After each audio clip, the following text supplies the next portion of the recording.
Physical activity should be considered as frontline treatment for depression, scientific review.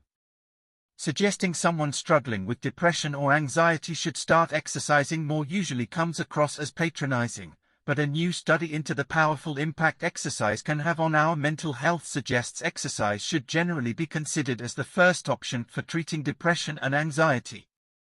The scientific review, which looked at more than 95 scientific reviews encompassing 128,000 participants, found physical activity provided positive impacts across all studies, and was 1.5 times more effective in some cases than counseling or medication in tackling depression. Our review shows that physical activity interventions can significantly reduce symptoms of depression and anxiety in all clinical populations, with some groups showing even greater signs of improvement. Dr. Ben Singh, researcher at the University of South Australia and lead author of the study, said in a press release. Importantly, the research shows that it doesn't take much for exercise to make a positive change to your mental health. Researchers found exercise interventions which were 12 weeks or shorter had the most significant impact in reducing mental health symptoms. This review doesn't mean all a person needs to do to recover from depression is to pick up jogging, as it is an umbrella review. It provides a very broad look at a complicated subject. Types of exercise and an individual's ability to engage in them vary widely across populations.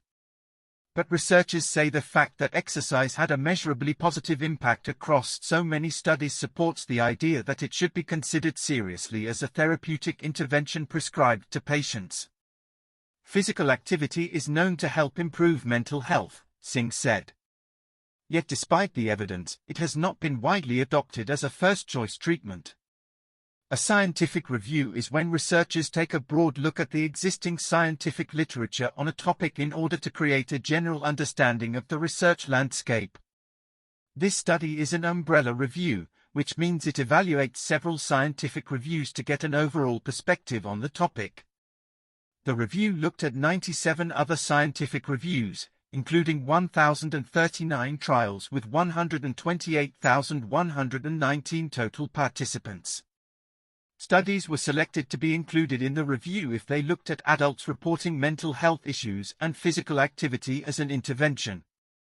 Studies were eligible regardless of the duration, frequency, or type of physical activity, meaning further research is still needed to narrow down what types or duration of physical activity hold the most therapeutic value for which patients. The review suggests exercise of all types was effective at reducing depression and anxiety symptoms across all clinical populations, but the effects were stronger for a few specific groups. Greater benefits were seen among people with depression, pregnant and postpartum women, individuals diagnosed with HIV or kidney disease, and people who were physically healthy apart from their mental distress. In general, higher intensity exercise was associated with the alleviation of symptoms associated with depression and anxiety, and longer periods of exercise had slightly less positive impacts than shorter durations.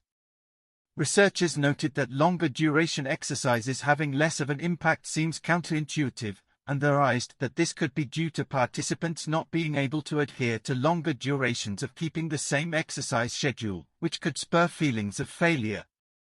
It is possible that shorter duration interventions are easier for participants to comply with, whereas longer weekly duration interventions are more burdensome and that may be impacting the psychological benefits, the review stated.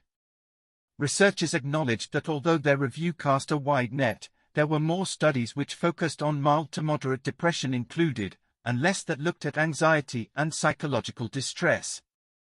There also is the possibility the reviews they looked at may not have provided the clearest picture of all of the individual studies included in those smaller reviews, underlining the need for further research into the topic of physical exercise as a tool to battle depression and anxiety.